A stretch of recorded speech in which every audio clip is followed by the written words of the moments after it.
Magandang balita naman sa mga tight ang budget. Abot sa 30 piso ang tapyas presyo sa kada kilo ng karning baboy sa Mega Q-Mart. Kung kasama naman sa inyong market list ang itlog, abay, magdagdag na rin sa budget dahil tumaas naman ang presyo niyan. Live mula sa Quezon City, may unang balita si EJ Gomez. EJ. Igan, dito nga sa Mega Q-Mart sa Quezon City, ang kada piraso ng pinakamalaking itlog o yung jumbo size, halos umabot na sa 10 pesos. Habang ang kada kilo naman ng karneng baboy, bumaba ng 30 pesos. Nitong mga nagdaang linggo, nagsimula raw ang paunti-unting pagtaas ng presyo ng itlog. Ayon sa mga nagtitinda, dahil daw yan sa kakulangan ng supply mula sa pinagkukuhanan nila. Karamihan ng itlog na ibinebenta sa Mega Q-Mart ay galing sa Antipolo at Batangas. Small, medium, large, 3 weeks na po tumataas. Pero mas mabilis po tumaas ang medium kasi mas mabilis ang demand. Sa pagkain po siguro yan. Baka mahal po yung kuha ng pagkain ng farm. Mahigit piso ang itinaas sa presyo ng kada piraso ng lahat ng klase ng itlog. Ang kada piraso ng pinakamaliit na itlog, mabibili ng 7 pesos at 70 centavos o kaya ay 231 pesos kada tray.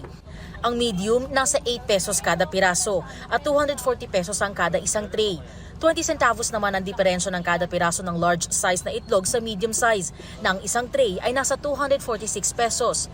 Ang jumbo naman o pinakamalaking itlog, nasa 9 pesos at 30 centavos ngayon. Kung tray ang bibilhin, 279 pesos ang gagastusin. Samantala, nitong mga nakalipas na linggo, naitala ang pagbaba ng presyo sa mga karneng baboy. Aabot sa hanggang 30 pesos ang tapyas sa kada kilo ng baboy depende sa klase. Ang liempo halimbawa, 350 pesos ngayon na dating 380 pesos ang kada kilo. Ang kasim, 300 pesos ang bentahan na nasa 310 pesos dati. Ang pork chop nasa 310 pesos ngayon.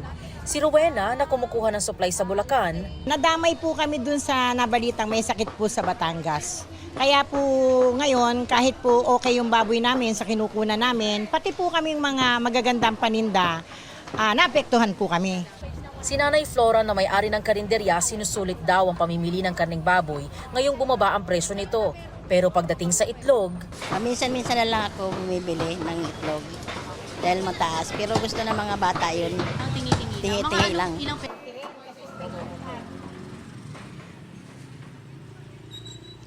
Igan, sabi ng mga nagtitinda ng itlog na nakausap natin kanina, kahit pa tumaas ang presyo, halos wala naman daw nagbago sa demand.